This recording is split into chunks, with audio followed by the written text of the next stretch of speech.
Hi there guys, Sam here. You joined me on MK8.5 Golf GTI Clubsport. I'm collecting the car today. I have the car for 4 days from Volkswagen. Plenty of content to share on my channel. This car is in an amazing oryx white pearlescent paint. It looks absolutely stunning. The sun's sort of coming in and out, so you get to see it like that. Yeah, plenty of content sort of to share on my channel on this car. But yeah, today's the collection day, which is always very exciting. And we'll go for a little bit of a walk around. I'll tell you all the things I kind of got planned with the car. And yeah, a little bit around the spec of the car too. And yeah, just go from there. So yes, as you can see, this is a Mark 8.5 Golf GTI Clubsport. This car is in Oryx White, which looks absolutely amazing. It's a pearlescent paint, quite a rare factory option as well. This car has the black pack, which gives you black tinted front lights, black door mirrors there, and it's blacked out sort of like the bar at the front, which is quite interesting because, to be honest, you've got the iconic sort of GTI sort of red bar, which is taken away. So perhaps a little bit controversial in that sense. This car also has the panoramic roof as well, which is really nice because it kind of blacks out the roof at the top. Being a club sport, now, to be honest with you, one thing a lot of people in the comments of my previous sort of, when I mentioned that this car was coming to the channel, they mentioned they prefer a different set of wheels. I actually really quite like the Richmond wheels. That's just me. Let me know your thoughts in the comments. The only thing I would say is I think with the black pack, I think the calipers, even though it's got a nice GTI sort of on the caliper, I think it should be in black. Let me know what you think on that one, just to sort of get the line sort of perfect with that. This car, just to give you sort of the highlights of it, it's a 2-litre EA AAA engine, just under 300 horsepower. This is front wheel drive, hot hatch, competes with so many sort of other hot hatches, and it's so great to see a 74 plate a car that's being created like this. I love the aggressive front end. I love sort of like the black styling at the front. Looks really, really mean actually. And it works with the little red GTI badge too. As we kind of go around it a little bit further, you get the GTI badge on the side, just shown there, black side skirts as well. And something that I've noticed actually, which is a lot different as I sort of touch up the car. When I first drove a GTI Clubsport, the Mark 8, back in 2021 on the channel, a lot of the parts, as you can see around the diffuser, it was sort of like, it was a plasticky, but it wasn't sort of like a gloss back finish. They've sort of improved the quality on the Mark 8.5, so that's really, really nice actually, and actually sort of enhances the premium of the car.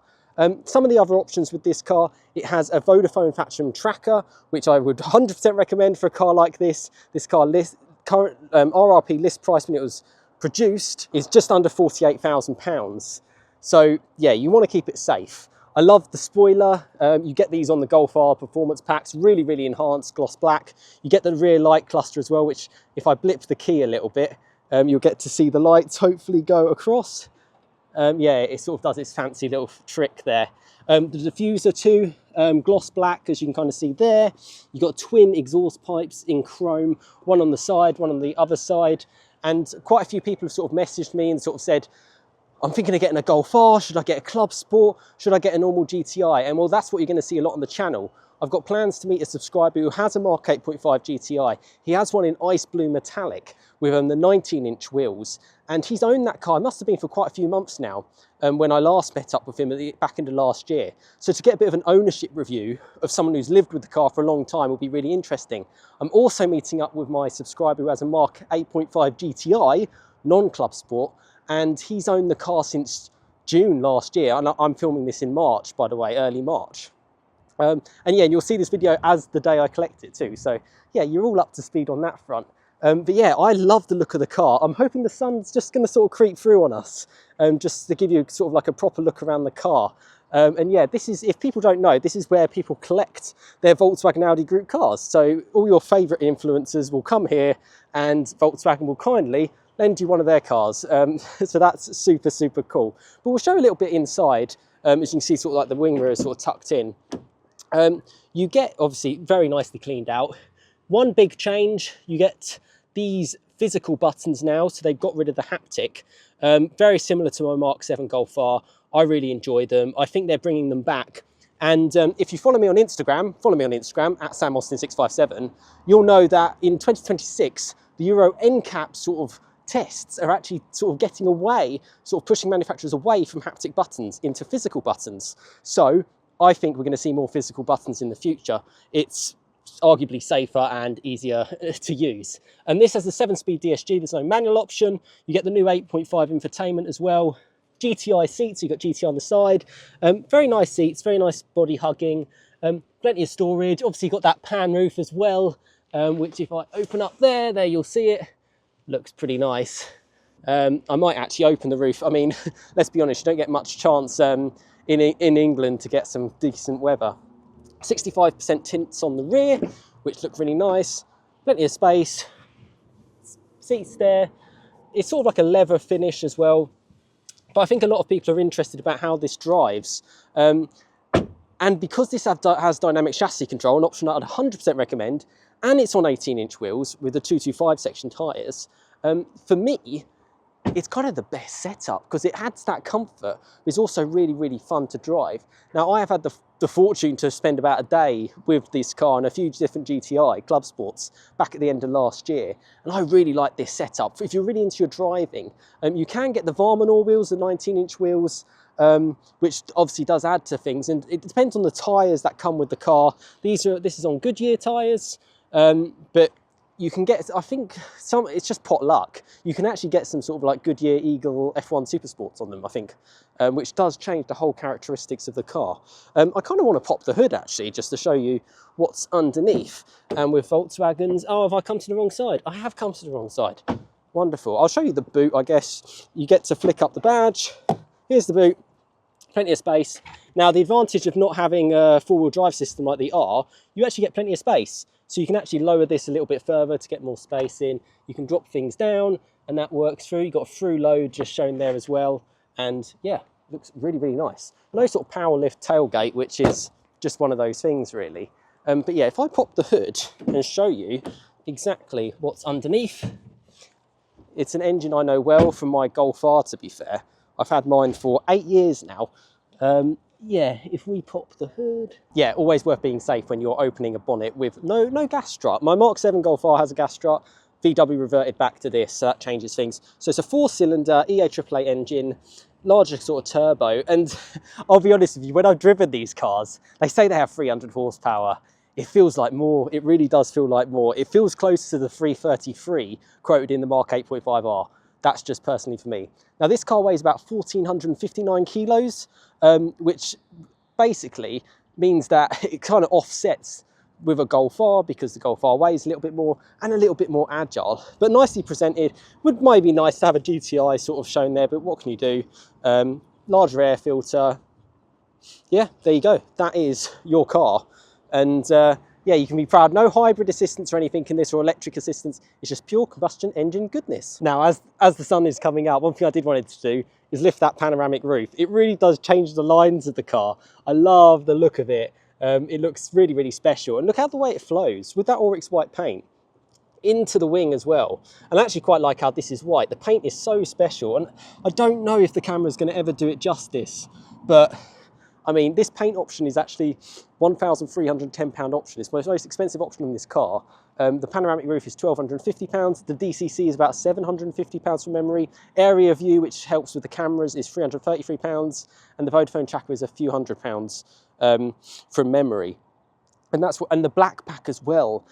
Oh, it's actually quite, yeah, it's over sort of £1,000. So this car is very well spec'd, despite not having the Varmanor wheels or the 19-inch Estoril wheels. Yeah, I love the look of it.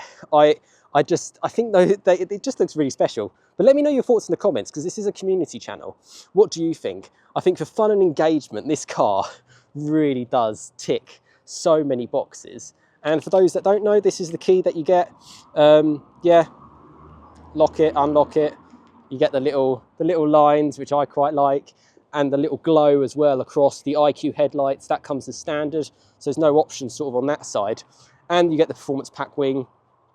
And I'm looking forward to cruising back on the M1, back to my house, and yeah, really getting up to speed with this in 4 days. And I've got some big journeys as well, many motorway journeys, so obviously I won't really show that on camera, but really get an understanding of what this is like. I think it's very subjective whether or not you'd want this over a normal GTI or over a Clubsport. But I think the normal GTI, as I'll unlock it again just to show you the lights, look at those lights, look how cool that is. Over a normal GTI, because the normal GTI is 265 PS, and I really like that. And obviously quite a little bit more softer suspension. This is going to be firmer on its more yeah, more firmer sports suspension. It's also got an XDS Plus electronic diff, and it's designed for performance. That's what it's all about. Yeah, Volkswagen, well, we don't know how long the GTI or combustion engines are going to last, but I'm filming this in March 2025 and it's still here, and I'm really, really happy about that. And yeah, what more is there to say? Let me know your thoughts in the comments. You also get decals down there, and yeah, there we go. It's like a diamond cut wheel too. So a bit of a black in face, and it looks nice. The discs are larger than the normal GTI. They're the same as an R, I believe, and you can see how they're drilled too, and they're two-piece floating. The same as basically what I've got on my Golf R. I have got Clubsport S discs on my Golf R. These are slightly bigger, and as the sun's come out more, I hope you can see that colour as good as it looks, because it looks special, and as it's as clean as it's ever going to be before I get my full hands on it. Yeah, it's well worth checking out. So subscribe, check out, basically I'm going to do an in-depth review video on this. This is just the collection of it, and I'm so happy, and thank you so much for your support, because that's what enables these kind of things to happen. Let me know your thoughts in the comments. Let me know what more you'd like to see. But I will try and share everything I can over these 4 days, put plenty of miles on it, and give you an idea of what this car is like. And also compare it to other VW Group hot hatches like the GTI and the Clubsport as mentioned, and the R. And actually I've got a subscriber lending me a Mark 8.5 R, which he's collecting in about 2 weeks. So plenty more content on that, and I'm really looking forward to it. So yeah, I'm going to take a cruise back, maybe have the pan roof open as well, which will be really, really special. No need for electric charging for this car. It's got a 50-litre petrol tank, and yeah, I'll be interested in no range. Good for probably about 350 to 400 miles, but I will find out. Yeah, thank you so much for watching, and yeah, more content to come on this Mark 8.5 Golf GTI Clubsport. Oh, I'm glad I remembered this. As if this could be any more of a dream, check out this Top Gear magazine. That is the exact same car. So you've got the number plate, KN74ZFD, and there's the real thing, KN74ZFD. Yeah, so I mean, yeah, I just can't believe it on the front of Top Gear, and yeah, I'm just buzzing,